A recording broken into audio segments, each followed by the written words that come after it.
Line by the SABC's foreign editor, Sophie Mokoena. Sophie, thank you for being with us. I guess as someone who watches and is passionate about news from South Africa and the African continent, this is exciting for you. Really, I think it is a step in the right direction. You are aware that the only way the whole world can deal with this pandemic, it is only when there is a vaccine. And unfortunately, because of the nature of this disease, it is a race against time for countries, those countries that have capabilities to assist to ensure that there is a vaccine. You know that for the world to deal with polio, to deal with malaria, to deal with Ebola, to deal with many other diseases, the scientists had to come up with vaccines.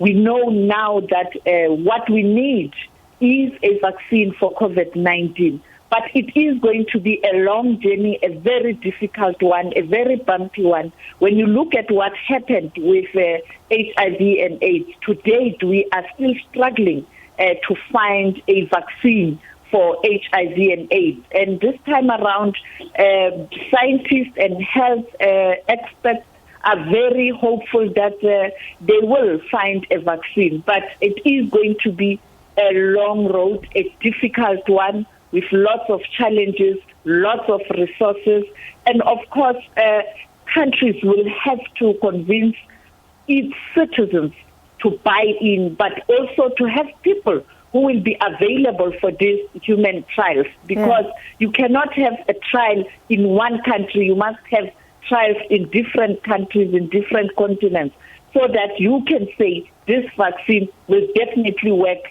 around the world. Yeah. So South Africa hasn't produced a vaccine, but Wits University, in collaboration with others, spearheading the trial to test a vaccine produced in England at Oxford University. Is that still a great feather in our cap as South Africa and I guess Wits University as well? You know that South Africa's scientists are highly respected around the world, particularly during that time when the world was working very hard to find a way to deal with HIV and AIDS. And the comprehensive program of South Africa that was introduced after the activists won a constitutional court and compelled the then President of the Republic of South Africa, Thabo Mbeki, to avail treatment. And of course, the then President taking a decision to ask the then Deputy President, Phumzile Mlambo-Ngcuka, to lead the fight against HIV and AIDS. And it is then, only then, that there was a comprehensive program that was adopted by South Africa to deal with HIV and AIDS. And that comprehensive approach included health workers, included scientists, doctors, and everybody. And Phumzile Mlambo-Ngcuka putting together what we now know as the SANAC. That is the organization or the institution that deals with issues of HIV and AIDS. And all along, the Deputy President of the Republic of South Africa has been chairing that important organization to assist. And a lot has been learned then by South Africa. And it was clearly outlined then that by using that kind of approach, 10, 15 years down the line, South Africa will reap the reward. And indeed, we know now that we have stabilized HIV and AIDS, people can live longer, and there are they can work, they can be productive. I think in this case, South Africa is again saying with this virus, with this pandemic, we have taken a decision to lead and to use the skills and the experience and the capacity that we have as a country to try and assist the world. Because, you know, the foreign policy of South Africa is anchored around doing good in South Africa on the continent and around the world in all sectors. And it is for that reason South Africa is leading. And this comes at an opportune time because our president is currently the chair of the African Union, and therefore he's able to rally the whole continent around and to work with the continent, particularly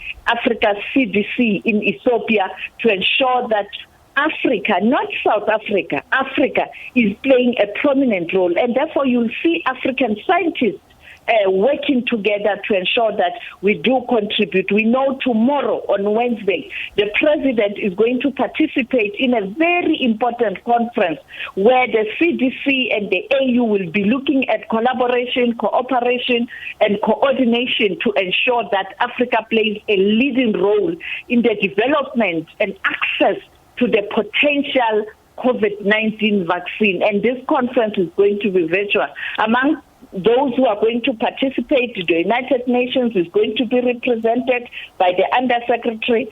And then we also have the EU Social Commission Committee. You also have the World Health Organization Director, Dr. Tedros, an African and Ethiopian, the President, the Commission Chair Musa Faki, scientists and all stakeholders on the continent.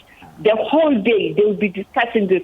That includes media as well, so that we understand the whole process we are taking on board and Africans are informed until Thursday, the final day, where we will see the resolutions in terms of what Africa is capable of and what Africa is offering and what Africa is going to do. And of course, tomorrow, a big, big day when these trials, human trials, start in Johannesburg. We know SABC will be there. Criselda Lewis is monitoring that story. We will continuously brief or give information to the citizens of this country, of the continent, and of the world in terms of what South Africa is doing at the time where there's no leadership, because the big powers and brothers currently are at each other's throats. You look at what's happening in the United States of America.